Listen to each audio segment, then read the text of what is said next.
अरे बहू रानी तो सारा सारा दिन कमरे में बंद रहती है, कोई काम भी नहीं। मैं तो बोर हो जाती हूँ, क्या करूँ। तभी मीना की सहेली रीना उससे मिलने आती है। अरे मेरे घर का भी यही हाल है, बेटा ऑफिस और बहू कमरे में बंद, समय काटे नहीं कटता। लेकिन अब सच मानो तो वक्त ही नहीं है कि वक्त से रोटी भी खा लूं। अरे बहन, मुझे भी बता दे कौन सा जादू चलाया है। मैं भी अब जिंदगी के बचे कुचे दिन आराम से काट लूं। दीवारें देख देख कर तो बोर हो गई हूं मैं। रीना मीना को एक स्मार्टफोन देती है। ये ले, ये है वो छड़ी जो जादू करती है। इसमें मैंने तेरा फेसबुक अकाउंट भी बनाया है, एंजल प्रिया के नाम से। बस अब यहाँ दोस्त बना और सबसे बातें कर। सास को पहले तो उतना समझ नहीं आता है, लेकिन धीरे धीरे वो उसकी आदत डाल लेती है। माँ जी जल्दी से खाना खा लीजिए, मुझे थोड़ा काम है। अरे तू जा, मैं खा लूंगी, अभी वक्त नहीं है।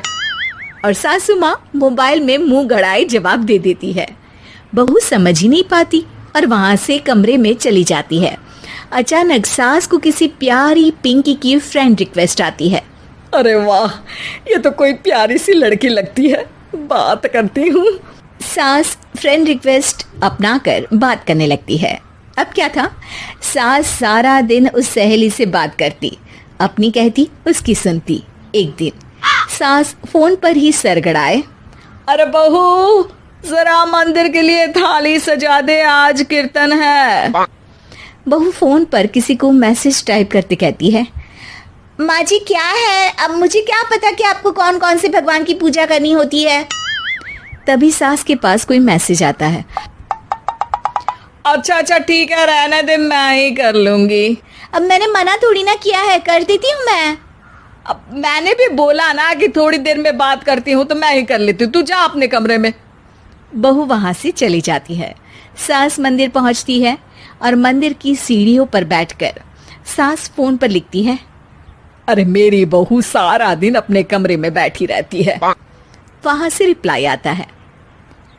मैं आपकी बहू को तो जानती नहीं हूँ, लेकिन हाँ एक बात है, हो सकता है आपने उसे ताने दिए होंगे या फिर उसका दिल दुखाया होगा। ऐसा करने पर बहुओं का मन ससुराल से हट जाता है। याद रखिए, बहू और बेटी में फर्क होता है। सास घर जाती है और बहू से बड़े ही प्यार से बात करती है, उसके लिए खाना बनाती है, उसे गिफ्ट में साड़ी भी देती है। जिसके बाद अगले दिन, माँ जी चलिए, आज मैं भी आपके साथ मंदिर चलती हूँ, आते वक्त भोले भैया के गोलगप्पे खाकर आएंगे। अरे हाँ बहू, ये तो अच्छा है, चलो। सास मन में सोचती है कि उसकी फेक बुक वाली दोस्त कितनी अच्छी है। उसके समझाने से उसे उसकी बहू वापस मिल गई। वो बहू को अपनी दोस्त के बारे में बताने का सोचती है, लेकिन फिर चुप हो जाती है। बहू फोन पर टाइप करती है। मेरी सास मुझे नौकरानी समझती है, एक गिलास पानी तक खुद नहीं लेती। मन तो करता है कि बोल दूं, मैं बहू हूँ, कोई नौकरानी नहीं। वहां से रिप्लाई आता है। देखो, तुम्हारी सास को तो मैं भी नहीं जानती, लेकिन वो बुजुर्ग होंगी। पूरा जीवन उन्होंने घर गृहस्थी चूल्हा चौका में निकाल दिया। और फिर तुम ये भी मत भूलो कि जिस पति पर तुमको इतना गर्व है, उसे भी शिक्षा उन्होंने ही दी है।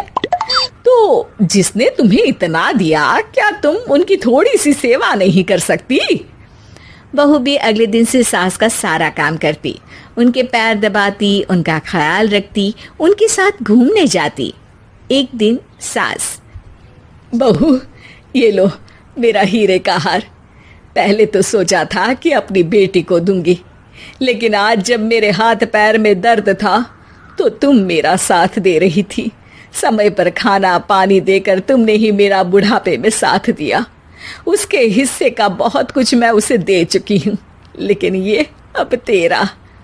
बहू तो ये देखकर खुशी से उछल ही जाती है। वो सास को गले लगाकर कहती है। माँ जी, आप सच में बहुत अच्छी है। भला हो उस एंजल प्रिया का, जिसने मुझे आपसे वापस मिलवा दिया, वरना मैं तो हमेशा आपको गलत ही समझती। मैं तो सोचती थी काश वो एंजल प्रिया मेरी सास होती। क्या नाम लिया बहू? एंजल प्रिया तेरी फेक बुक फ्रेंड है? हाँ माँ जी, वो बहुत अच्छी है। उन्होंने ही मुझे बताया कि सास की कीमत क्या होती है। अरे बहू, कहीं तू प्यारी पिंकी तो नहीं? जी माँ जी, मैं ही हूँ प्यारी पिंकी। क्यों? सास बहू को गले लगाकर कहती है। मैं भी यही सोचती थी कि काश प्यारी पिंकी मेरी बहू होती। शुक्रिया बहू। सासू माँ, शुक्रिया तो हम दोनों को फेसबुक और सोशल मीडिया का करना चाहिए, जिसने हम दोनों को एक दूसरे से दिल से मिला दिया। अब तक दोनों को समझ आ गया था कि जो खुशी वो बाहर ढूंढ रहे थे, सच में तो वो उनके घर में ही थी।